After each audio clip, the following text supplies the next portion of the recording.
में जगाई है। अभी भैया कह रहे थे कि राम नाम गंगा सुगम बही जाए या मैं को नहाए। उस कोई कोई में आप हैं कि नहीं? मैं देख रहा हूं कि कोई कोई में आप सब हैं। दिव्य दृष्टि से देख लिया। अब दिव्य दृष्टि से या तो अर्जुन को मिली है, सूरदास को मिली। अब आप कहेंगे चतुर्वेदी जी के पास कहां से आते हैं? लेकिन साहब जो भजन गाता है वो चेहरे पढ़ लेता है। आप सब भजन में नहीं बैठे थे तो किसी को सह दे दी है, किसी को मात दे दी है। मेरे भगवान ने सब में कुछ ना कुछ तो बात दे दी है। ये जो भजन सुनने की ललक जिसने तुम में जगाई है, उसी ने भजन गाने की सौगात मुझे दे दी है। उसी ने भजन गाने की सौगात मुझे दे दी। हम सब आनंद दे रहे हैं भगवत नाम का और हमारे आपके खाते में यही जा रहा है। बड़ा सुंदर भाव है। आदरणीय महोदया, मैं प्रणाम करता हूं। ये प्रथम कार्यकाल जिस तरह बीता है, इस तरह अनगिनत कार्यकाल आपके बीतेंगे। हमारी शुभकामना है, ईश्वर की मंगल कामना है। जहां नारी मोर्चा संभाल ले वहां क्या बात है। कहते हैं कि भारत की नारी का क्या बड़ा सुंदर महत्व है। सुनिएगा, भारत की नारी जब कृष्णा बनी है तब दुनिया को महावीर नाम मिल पाता है। भारत की नारी जब कृष्णा बनी है तब दुनिया को महावीर नाम मिल पाता है। और जीजा माता शौर्य संस्कारों के जगाती हैं तो शिवाजी को राष्ट्र स्वाभिमान मिल पाता है। और देवकी यशोदा जब कान्हा को दुलारती हैं तो दुनिया को प्यारा ब्रजधाम मिल पाता है। और कैकेयी कौशल्या जब तपती है तपस्या में तो दुनिया को पूजने को राम मिल पाता है। दुनिया को पूजने को राम मिल पाता है। मैं प्रणाम करता हूं। और आइए, ये अभिनंदन और आपका आभार व्यक्त किया जा रहा है। ये आप ही तो हैं तो सुशासन के लिए सुंदर व्यक्ति को चुनते हैं। सुंदर भाव के साथ में हम और आप भगवत भजन कर रहे हैं। आइए भजन की श्रृंखला को आगे बढ़ाते हुए एक रचना हो आपके समक्ष।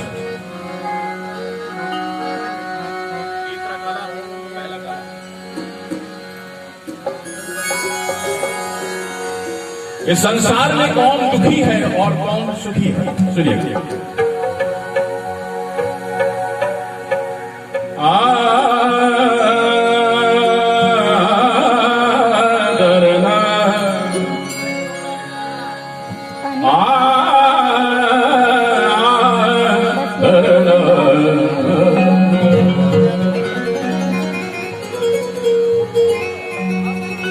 कोई तन दुखी,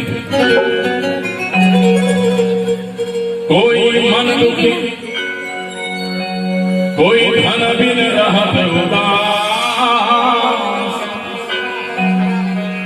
थोड़े थोड़े सब दुखी, बस एक सुखी राम का दास।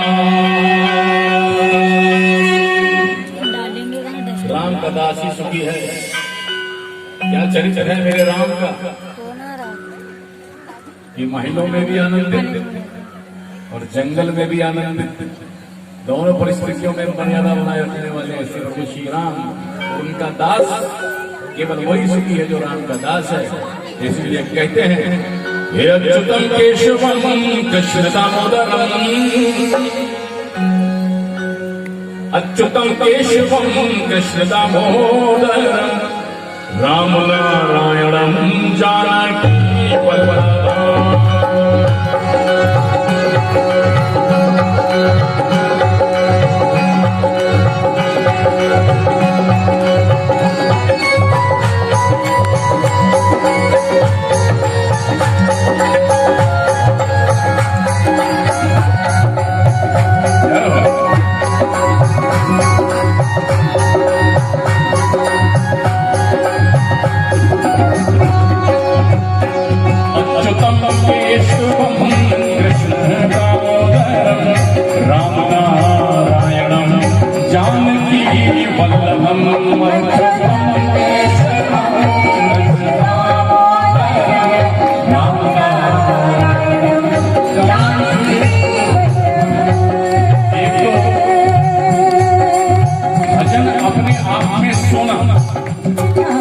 और सोने पे सुहागा हो जाए जब स्वाति जी का स्वर मिल जाता है। तो मैं चाहूंगा स्वाति जी के लिए एक जोरदार तालियां हम सब बजाएंगे।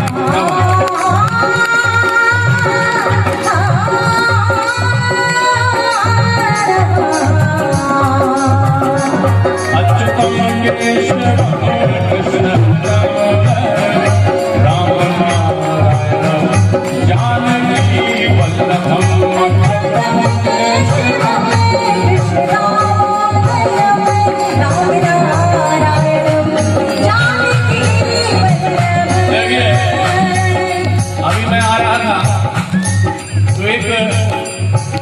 गन्ने के रस की दुकान थी। तो वहां थोड़ी देर के लिए हमारी गाड़ी खड़ी हुई तो हम देख रहे थे कि गन्ना पिरोया जा रहा था और वो निकल के उसका रस निकल रहा था और गन्ना बिल्कुल जब तक सूख नहीं गया तब तक रस उसके बाद गन्ने को फेंक दिया गया। तो मैं विचार कर रहा था तो ये तो फलों का रस है, जब निकल जाता है तो छिलकों को फेंक दिया जाता है, लेकिन भगवान के नाम में से जब रस निकलता है तो जितना निकालिए उतना बढ़ता जाता है। रस निकालने की बात है। तो अभी देख के आया हूँ, प्रयोग कर रहा हूँ, नारायण आ रहा है शब्द, अब नारायण में से मैं रस निकाल रहा हूँ, सुनिएगा। अच्युतम केशवम कृष्ण दामोदरम राम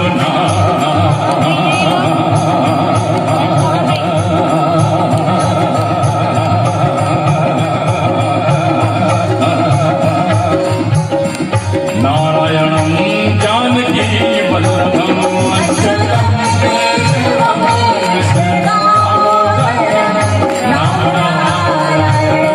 जानकी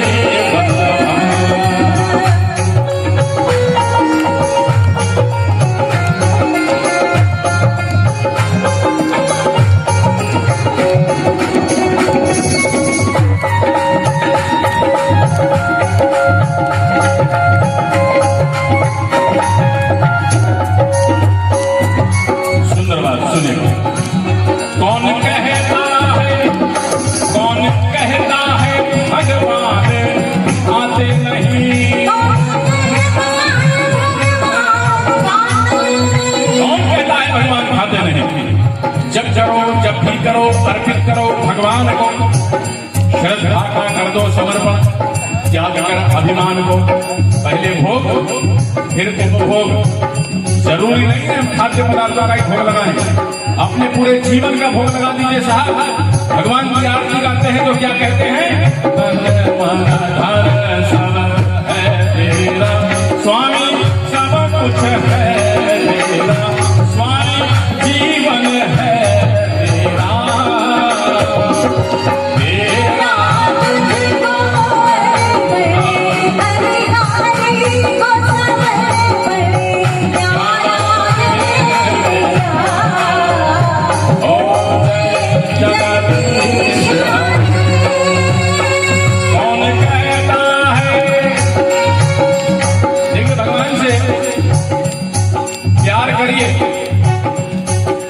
व्यापार मत करिए। अगर मेरा ये काम हो जाएगा, देखिए भगवान की डिक्शनरी में जब सामने खड़े होंगे तो अगर और मगर का कोई काम नहीं है, वहां तो केवल जिगर का काम है। दिल से भगवान से कहिए अगर मेरा ये काम हो जाएगा तो 51 रुपए का प्रसाद, अगर काम नहीं हुआ तो। हमारी बहुत सी माताएं बहनें एक भजन गाती हैं, हलवा। अच्छा मुराद पूरी नहीं हुई तो हलवा कैंसिल हो जाएगा क्या? नहीं, ये बात हलवा कैंसिल नहीं होना चाहिए। मुराद पूरी होए तब भी हलवा बटे, मुराद पूरी नहीं हो तब भी हलवा बटे। मुराद पूरी हो गई तो इसमें हमारा कोई हित है, और मुराद पूरी नहीं हुई तो मान लीजिए कि इसमें हमारा कोई हित नहीं है। ऐसे नहीं है कि भगवान को दोष देने लगे, अरे हमारा तो भगवान ने काम नहीं किया। नहीं, इसमें आपका कोई हित नहीं होगा। इसलिए भगवान से कहिए जय जय विधि हो नाथ हित मोरा करहु सुबेदा समय तोरा। हे ईश्वर जिसमें मेरा हित हो वही मनोकामना पूरी करना। मैं तो बालक हूँ, अबोध हूँ, नादान हूँ, अनभिज्ञ हूँ, कुछ भी मांग लेता हूँ, लेकिन जो मेरे हित में हो वही पूरा करना।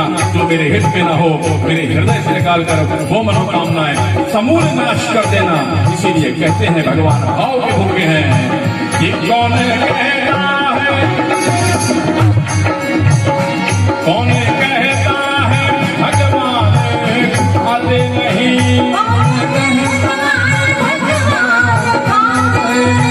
ये कौन कहता है भगवान खाते नहीं। शबरी की तरह, शबरी की तरह तुम खिलाते नहीं। कृष्ण राम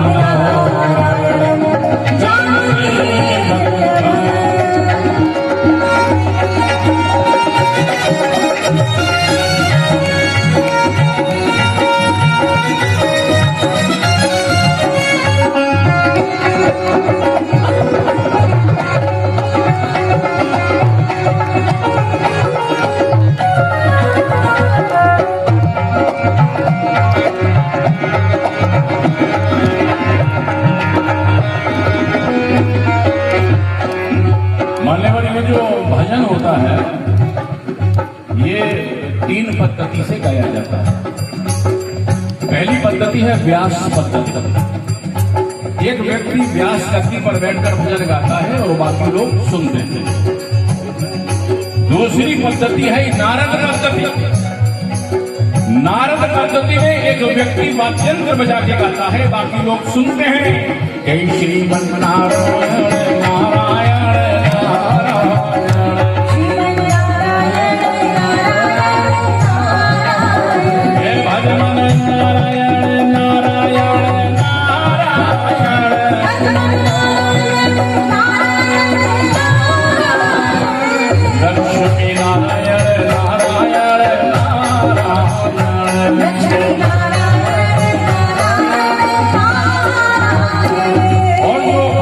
तीसरी पद्धति है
दुर्योधन के मेवा का त्याग कर दिया।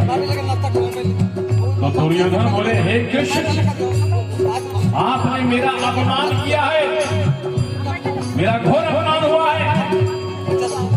भगवान कृष्ण बोले, तुम्हारा अपमान कैसे हो गया दुर्योधन, जरा मुझे भी बताओ।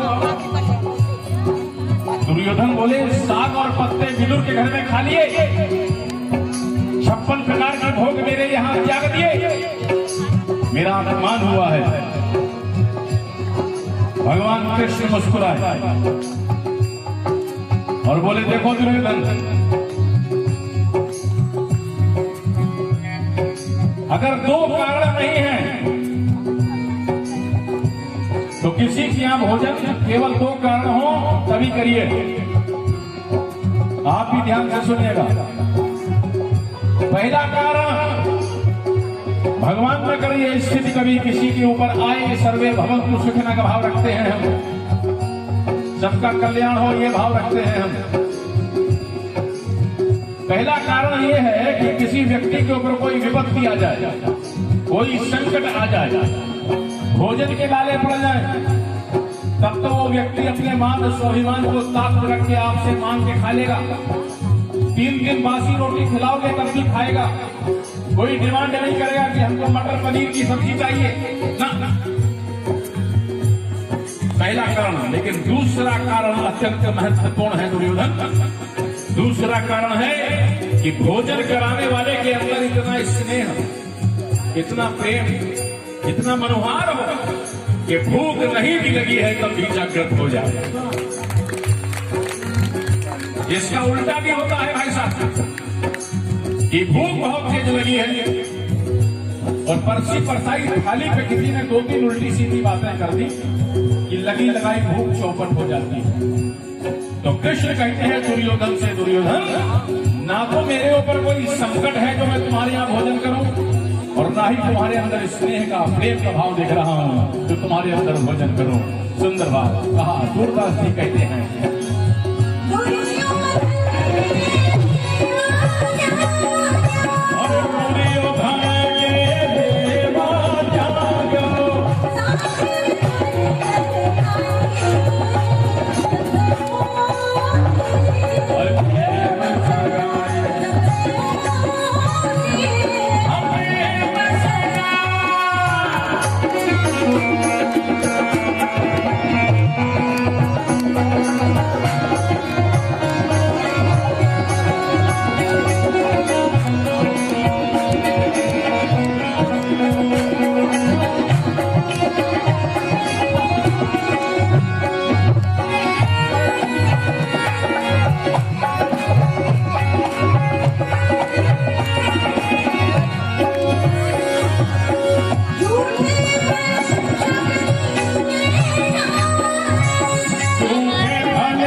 मेरे राम आएंगे, मेरे राम आएंगे, और राम आए जितना विश्वास करो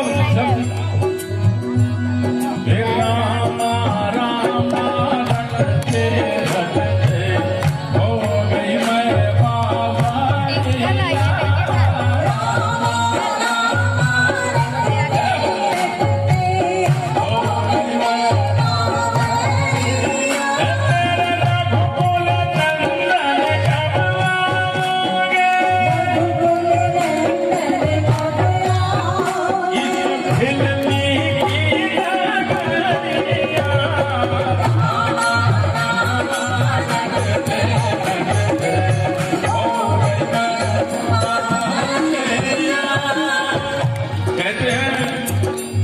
छिलकों के इंतजार में फूलों की बात थी, बरसों से गुठलियों में भी दर्शन की आस थी। माना कि वे झूठे थे मगर राम से तो पूछ, शबरी के झूठे पैरों में कितनी मिठास थी, शबरी के झूठे पैरों में कितनी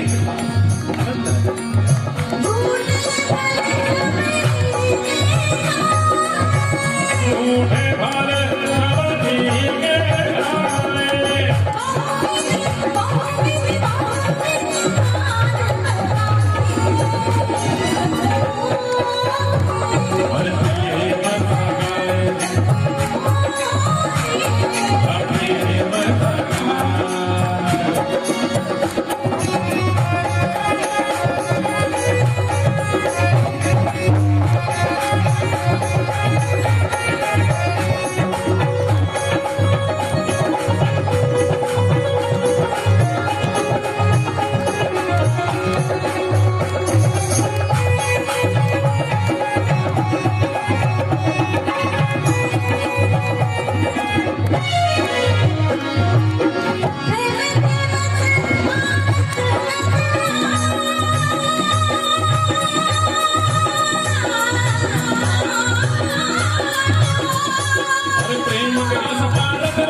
अब यहाँ पर भी रथ हाँका जाएगा।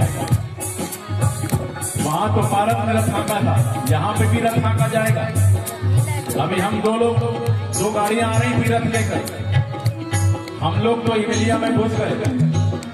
अब प्रेम के वशीभूत होकर तो दूसरी गाड़ी, दूसरा रथ था हमारा, आम्रपाली के आगे तक पहुंच गया। फिर वहां से लौटा। अब यहाँ पे रथ हाँकेगा। यहाँ कौन हाँकेगा रथ? यहाँ पे रथ हाँकेगा हमारा तबला वादक, जिसका नाम है विकास अवस्थी। इस अवस्थी की अवस्था अभी कम है, लेकिन तबले पे व्यवस्था बहुत अच्छी है। तबले पे वो रंग पैदा करेगा कि आपको मालूम पड़ेगा कि रथ हाँका जा रहा है। अब अवस्था कम है तो इसका मतलब बच्चा है। इस बच्चे की देखरेख के लिए पीछे ढोलक पर राजकुमार जी बैठे हुए हैं, ये इनकी सुरक्षा के लिए चलेंगे। तो इसके साथ ऑक्टापेड पर श्री कृष्ण स्वरूप साहब बैठे हुए हैं और ऑर्गन पर अरविंद वर्मा साहब बैठे हैं। इनकी निगरानी में काम होगा। अब तबले पर विकास अवस्थी रखा है। मैं चाहूंगा इसके लिए जोरदार तालियां बजाइए। जब ये तबला बजाए तो हल्का सा साउंड बढ़ा दीजिएगा, फिर वहीं आइएगा। तबला रथ हाँका जा रहा है। प्रेम के बसे भारत रथ हाँक्यो।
सेकंड।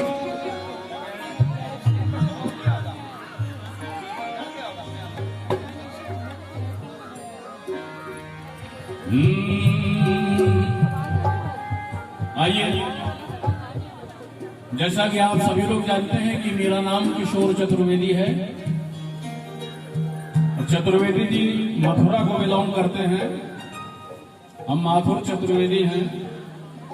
और ब्रज की एक बड़ी सुंदर बात है कि मथुरा वाले भगवान को भगवान नहीं मानते। अब आप कहेंगे भगवान नहीं मानते तो क्या मानते हैं? भगवान को अपना मित्र मानते हैं, मित्रवत व्यवहार करते हैं भगवान से। कनुआ कलुआ एक आ जा रहा है कहते हैं, वही बात करते हैं सीधी। क्यों, ऐसा है कि नहीं? अभी हमारी जान पहचान मुख्यमंत्री जी से हो जाए तो हम एक सेल्फी लेंगे उनके साथ और घर में एक फोटो लगा देंगे इतनी बड़ी। लोग कहेंगे क्या कहने, हमारे मुख्यमंत्री जी से जान पहचान है। लोग लगाएंगे, हमारी फोटो देखेंगे। और कहीं आपकी प्रधानमंत्री से हो जाए, मोदी जी से, तो इतना बड़ा पोर्ट्रेट घर के अंदर लगा देंगे, मोदी जी से जान पहचान है। और कहीं राष्ट्रपति जी के संग बैठ जाओ तो क्या बात है। तो वो लोग जो इस देश को चला रहे हैं, केवल एक देश को, जिनसे हमारी जान पहचान हो जाती है, हम उसमें गौरवान्वित हो जाते हैं कि हमारी जान पहचान इनसे है। और सोचिए जो परम परमात्मा जो पूरी सृष्टि का पालन करते हैं, उससे हमारी सीधी जान पहचान हो जाती है, तो आप कितने गौरवशाली होंगे। हैं? तो सुंदर भारत के साथ क्या है सुंदर भारत?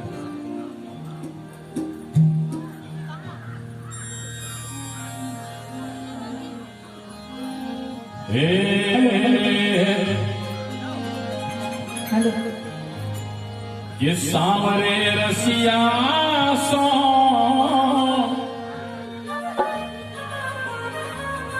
है गई अपनी यारी,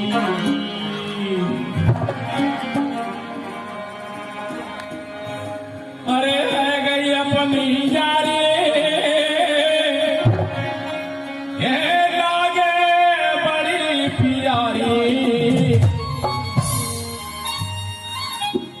अरे सांवरे रसिया सो है गई अपनी यार, सांवरे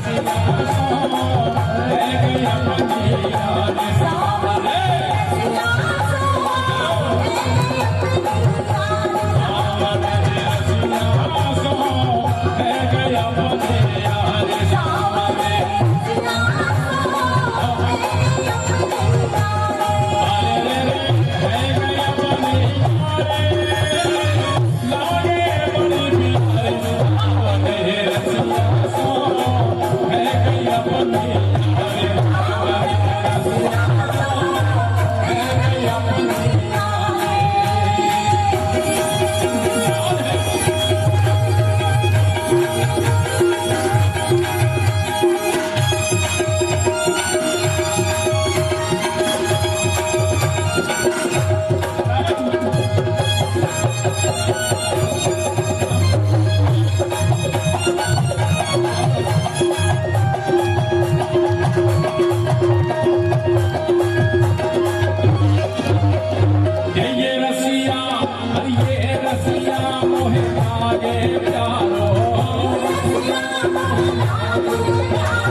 Hare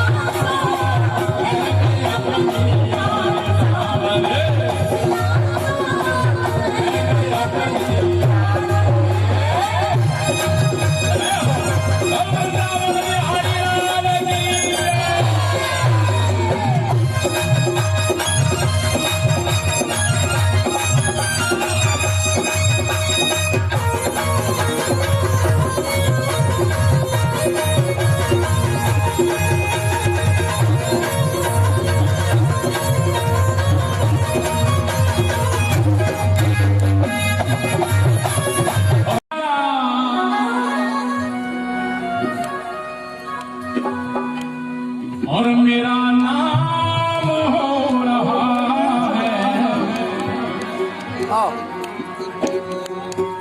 हल्की तालियां नहीं, जोरदार तालियां बजे, मेरे लिए नहीं उसके लिए बजे, बजा दीजिए।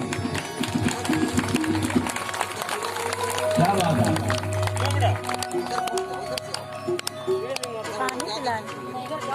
जिन्होंने इतना कहने के बाद भी हाथ नहीं खोले वो सुन लें। एक अस्पताल में एक ओपन हार्ट सर्जरी के बाहर एक शेर लिखा था और उस पर लिखा था कि खोल लेते दिल अगर हंस बोल के यारों के साथ तो हमें ना खोलना पड़ता जी औजारों के साथ।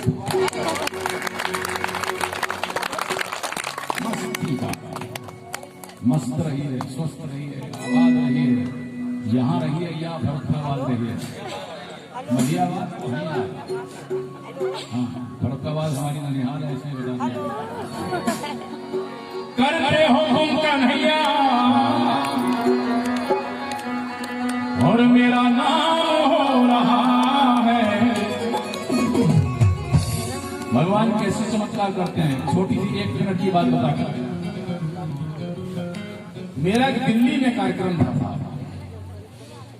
हनुमान जयंती के अवसर पर। मैं जयपुर से प्रोग्राम करके मुझे दिल्ली पहुंचना था और जयपुर में मेरा गला हो गया कार्यक्रम के बाद खराब। अब जब मैं दिल्ली आया तो मेरे साथ केवल 2 या 3 म्यूजिशियंस थे बजाने वाले। और दिल्ली जब पहुंचा जिस कार्यक्रम में, मेरा सुबह से गार्गिल किया मैंने, गला ठीक हो जाए, ये हो जाए, वो हनुमान जयंती।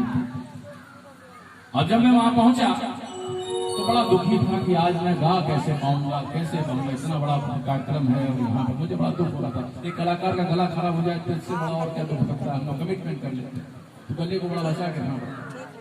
तो बहुत दुखी था, हनुमान जी किसी तरह नहीं आ पा रहा। तो साहब मैं वहां जब पहुंचा तो और भी दल आए हुए थे गाने के।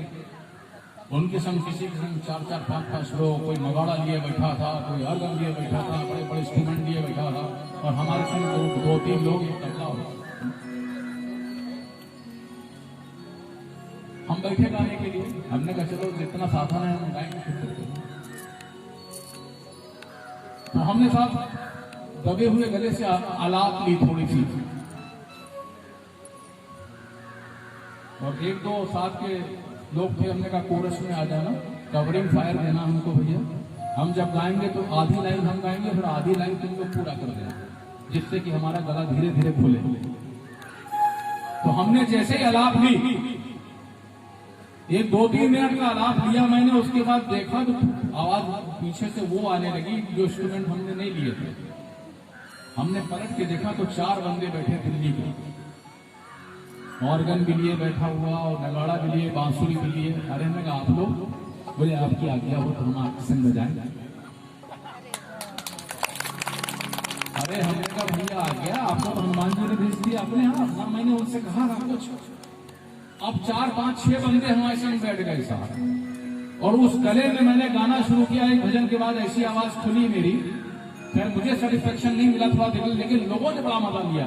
और जो मेन ऑर्गेनाइजर था, बाद में पेमेंट से बड़ा जो कॉम्प्लीमेंट मिला, उस आदमी ने मुझसे क्या कहा, क्या शेर की तरह आवाज है चतुर्वेदी जी आप।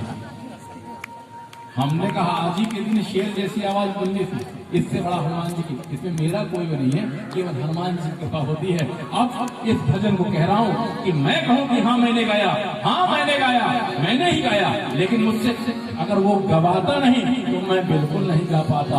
इसीलिए कहा है कर दे हो मेरे मालिक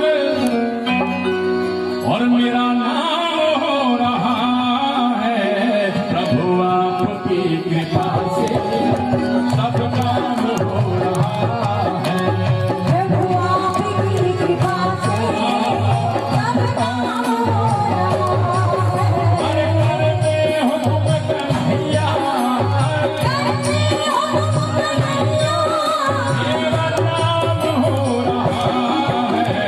प्रभु आपकी कृपा से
मंजिल किनको मिलती है?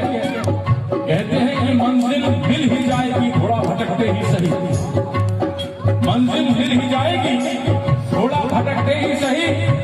गुमराह तो वो है जो घर से निकलते ही नहीं। हाँ, और हैरान है जमाना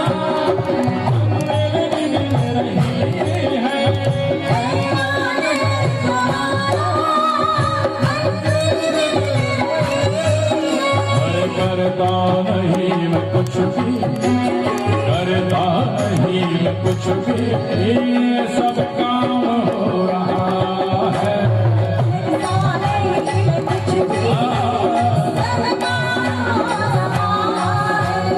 भगवान की कृपा से ये सब काम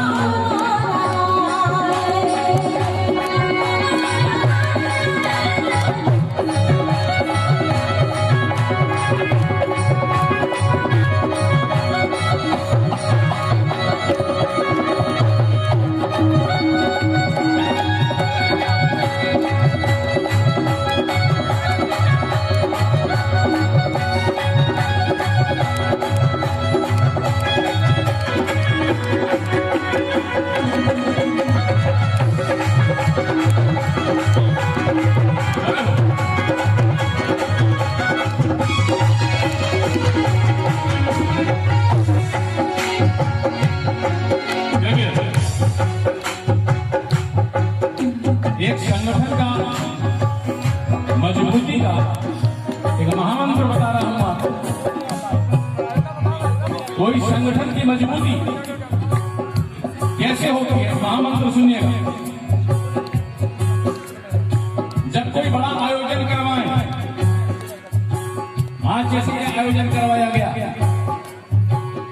अब इस आयोजन की समीक्षा, एक बैठक कल होगी जिसमें तय किया जाएगा कि आज के इस कार्यक्रम में क्या क्या तो अच्छाइयां थी और क्या क्या कमियां रह गई जिसको अगली बार हम दूर कर सकते हैं।